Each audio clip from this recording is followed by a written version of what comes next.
sounds was recorded on May the 28th, 1957, Sitter Rose, Crete, medium Leslie Flint. Communicator Dr. Charles Marshall.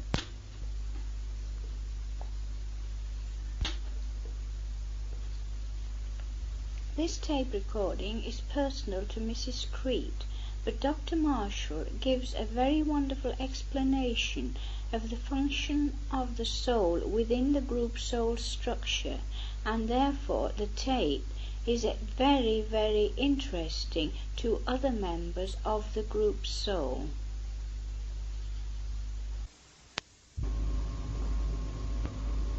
What? Beola. Beola?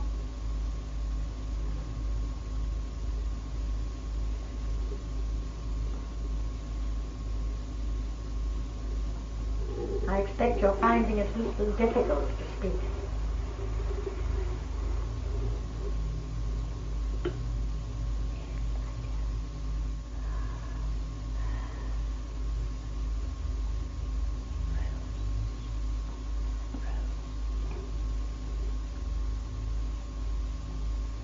Try again, friend, will you?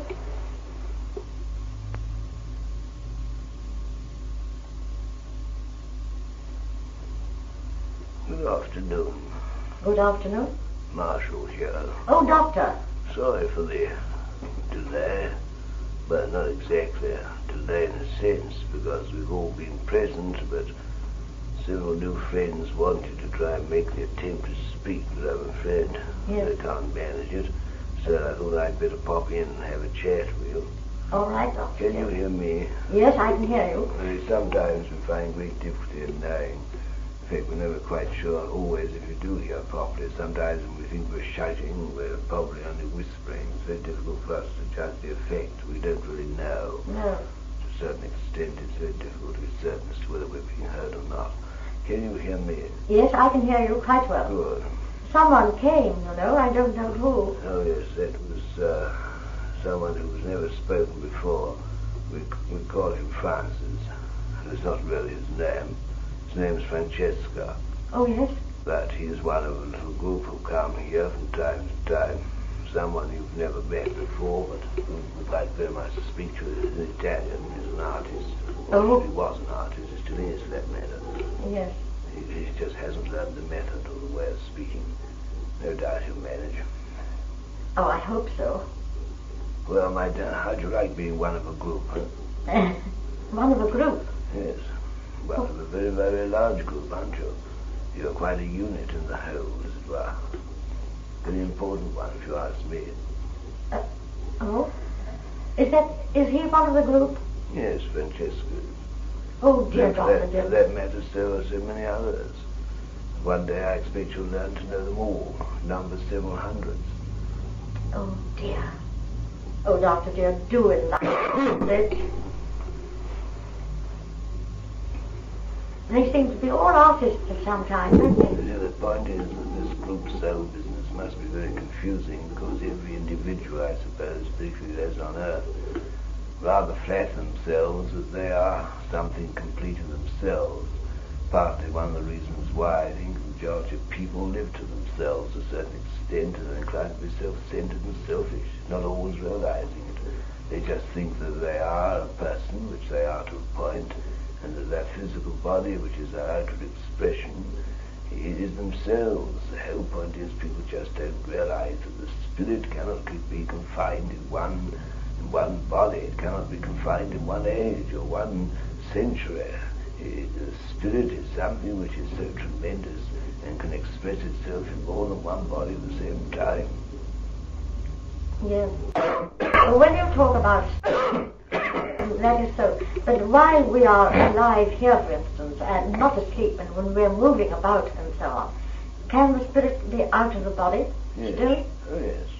And what is very amazing, perhaps to your ears, is the fact that the spirit, shall we say, of what you call Rose Crete, is not only manifesting in one physical body, but is presumably and possibly manifesting elsewhere, possibly over here, in another phase of your existence. You see, the point is you name your body Rose Crete, but you can't name your spirit Rose Crete, that part of you which is the spirit, which is part of the complete, which is part of the whole, that in itself may be manifesting in various bodies at the same time. This may all be terribly confusing to you, but the point is that this part of you expressing yourself as Rose Crete, this is something which I think is very vital and important as far as you or anyone's concerned, particularly to you yourself. You are living in a body called Rose Crete, and you are very inclined to be despondent and very inclined at times to be irritated with yourself because if you feel that you haven't accomplished anything, particularly in music.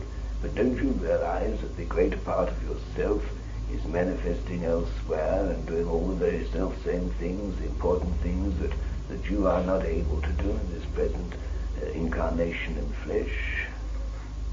Do you realize that you can't confine your real self to that body? Don't you realize why you're so irritated and aggravated with yourself and your body? Because you can't manifest properly through it.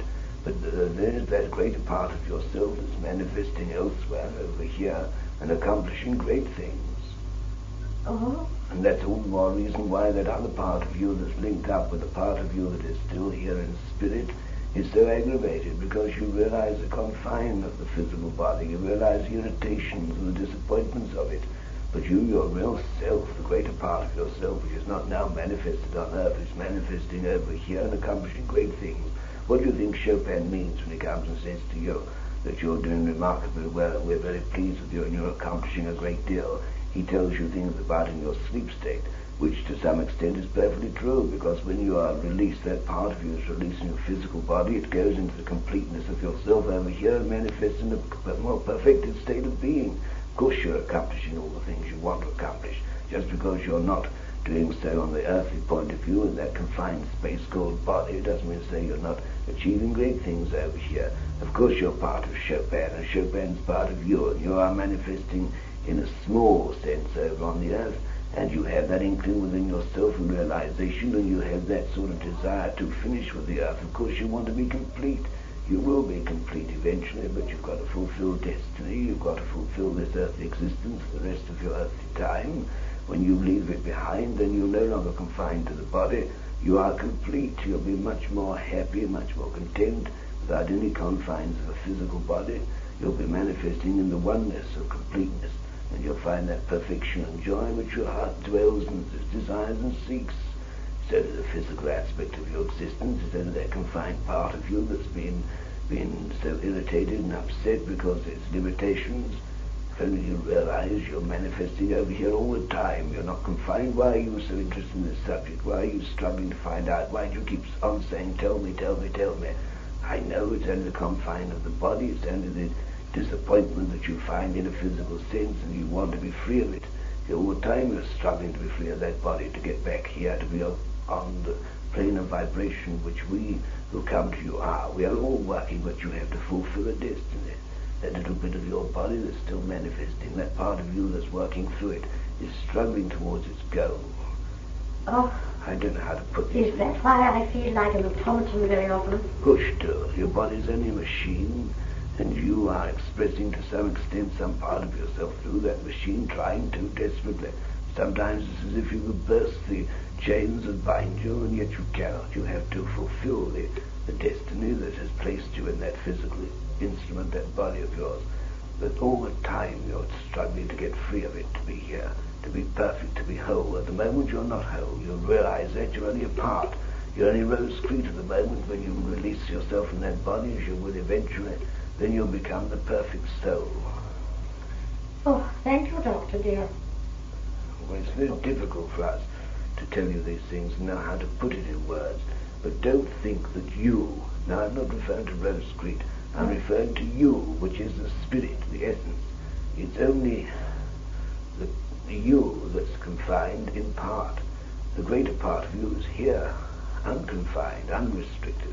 When that part of you which you call Rose Crete is no longer confined, then you'll be the perfect whole which you desire. Well, that's why you say the fluidic then in that case. Part of me is here and part of me over there. Yes, of course.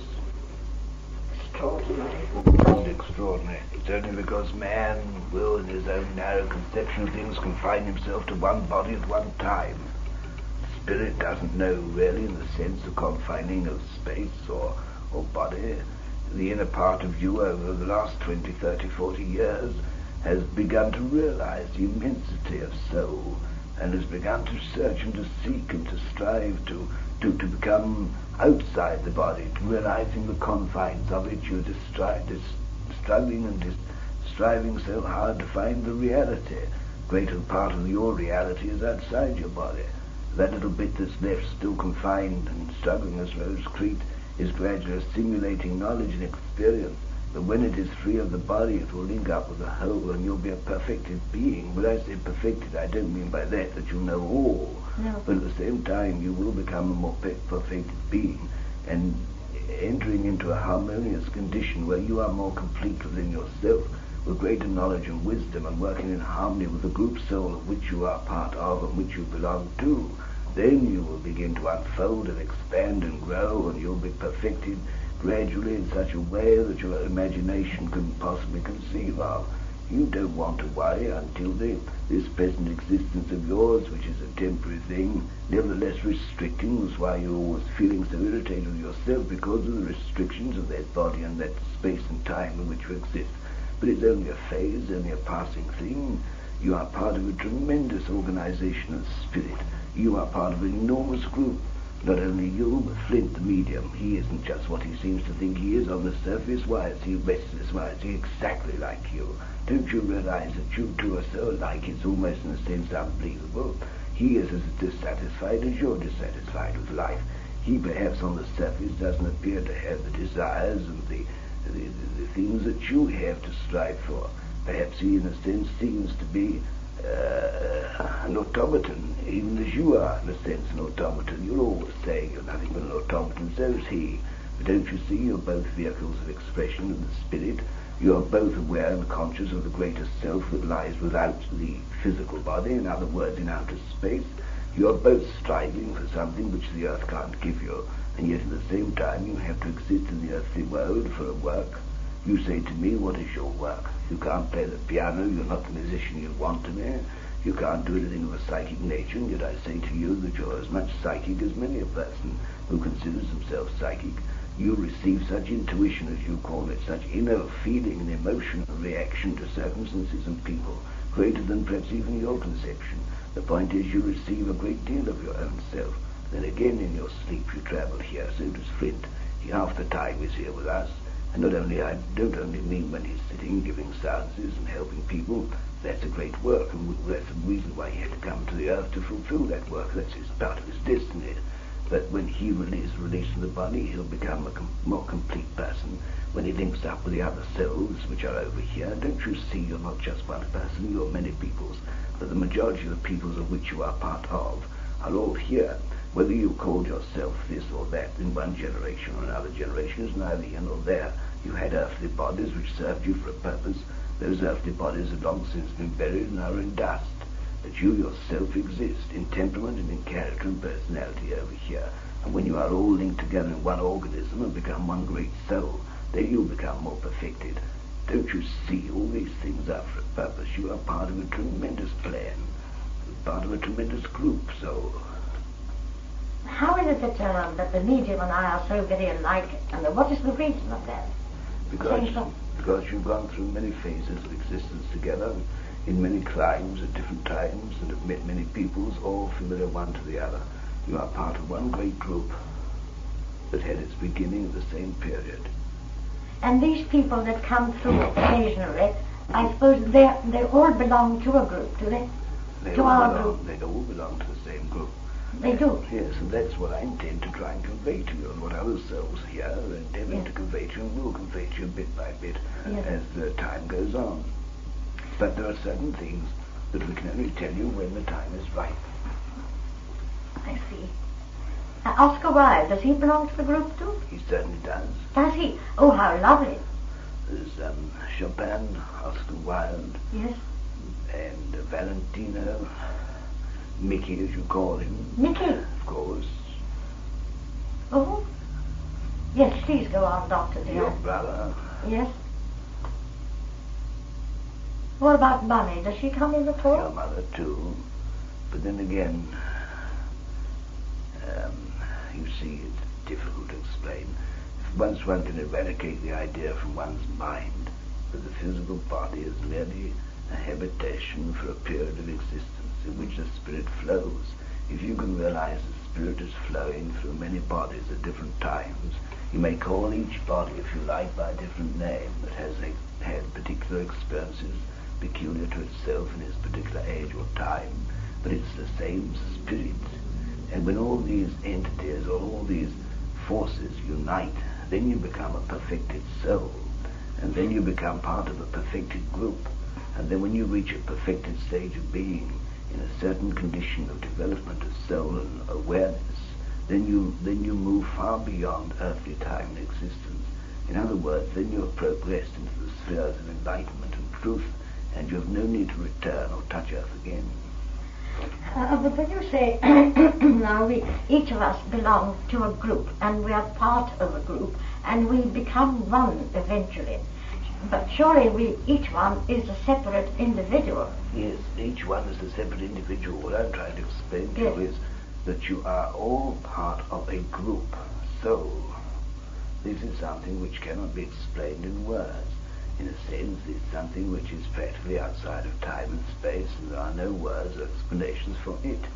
But if you can realize that all the different existences you've had have been separate conditions of life, but all linked together in one complete whole, which constitute the perfection or the development towards perfection of the soul, and that particular soul of which you are, and which you have become through aeons of time and many experiences in many bodies, that one soul is grouped up with other souls. Though you're separate individuals or separate units of one complete plan or one complete thing, you are not complete until you are all united in one whole, and you live as one. That is what is called perfection or perfect brotherhood or perfect unison of soul. I see. I don't know how to explain. Yes, you're putting it very well. If one can accept the fact. Now look, if you can look upon yourself as a note on the piano. Yes. On your own, though you may strike a beautiful tone, you are useless without the other notes on the piano to create a beautiful theme or harmony. Yes, that's right. And so it is. There may be many notes on different scales, different vibrations of development, but when they are together, you can create beautiful harmonic sound. If you can visualize each note as a soul, and that each soul is on a different plane, if you like, of development, but nevertheless, when they are put together in harmonic vibration, you have a complete unity, you have a perfection of tone and harmony. It gives you some very, very vague idea of what I'm striving to say. Yes, I think I understand you. I only know how to try to explain it in a reasonable sense, because in a sense, we are vibration. All souls are vibration. And if you could but listen to the tune which is played, or the music or harmonic sound which derives or is derived from a soul, you'd understand how we live to a certain extent, or even a great extent, by musical vibration. That's why music is so vital and important to you, and much more important and vital to us. People like Chopin, who have created such tremendous beauty and harmony and sound, they are such highly devout and enlightened souls that I cannot begin to describe in words what that means. But you are part of that group, and it is this intensity of desire and longing within your soul for beauty and vibration and music and harmony that is in itself, you might say, a proof of the fact that you have developed over many periods of time, and that you are dissatisfied with your present circumstances and conditions, because you know that you are part of a great group soul here that is full of harmony and beauty and love. Over here there is such glorious beauty and harmony and love and perfection and state of being that obviously you are jarred and irritated by the physical body and the physical conditions in which you live, but you have yet to fulfill in that body of yours some part of your soul development that is essential to your welfare and your perfection of harmony and love and instrumentality of service over here. You are going through a phase, and when that phase is finished, you'll link up and join and be perfected with those who are so part of you. That is why Chopin and others come to you, because they have to illuminate you and open up, as it were, the path for you. so that you can walk eventually out of that body freed forever from material and earthly things with a perfected wisdom and knowledge, knowing that you are finished forever with all the things that are gross, all the things that are of the earth that no longer can have any effect or appeal for you and to you. You shall be free to join in harmonic vibration of joy and love, in sympathetic condition of environment and harmony, peace and tranquility over here. All these things will explain to you bit by bit, but you must be patient, Rose. Yes. Oh, but you've done. Oh, thank you, Dr. I dear. must go, dear. Oh, thank you Peacefully so with much. you. Great things are yet to be delivered to you. Great things, I assure you, in a very short time, great illuminations that you should never believe will be given to you. God bless you, dear. Goodbye. Goodbye. Bye-bye. See you soon, love. Bye-bye. Bye-bye. I knew I was part of your condition. You knew, and you've never told us. Well, the times I've been told to bide by time. You've been told to bide your Yes, time. until such time as people were ready. Not only you, but Flinty and Rãzvan and Willie Willis and everybody. Willie Willis. Oh, yes, What's he of got to course. do with it? Don't you understand, Rosie, that you're put into the world not only for your own self-development, but of others too. Oh, yes, that I know. And he needs help too. And you have helped him, you and Leslie and Rãzvan's helped him in a strange, psychological, strange way. He's a better person now than he was 2 or 3 years ago. Bye-bye. Yes, that's true. Oh, I wish you weren't going. Well, there's always tomorrow. Bye-bye. I'm not coming tomorrow. Oh. I'm very curious about Mickey now. Are you? Yes, You did very well there, didn't you? very well. I can't understand this group soul business, you know. It's all very intriguing, but I don't really understand it. I try to understand it. I can quite conceive of the fact that I am no more Leslie Flint than I might have been, say, centuries ago, somebody else. You know what I mean? That one's body, one's name, is just what you give yourself, but the development of one's personality and character over a certain period is only part of a completeness. I can understand what What I don't quite understand is how one's spirit can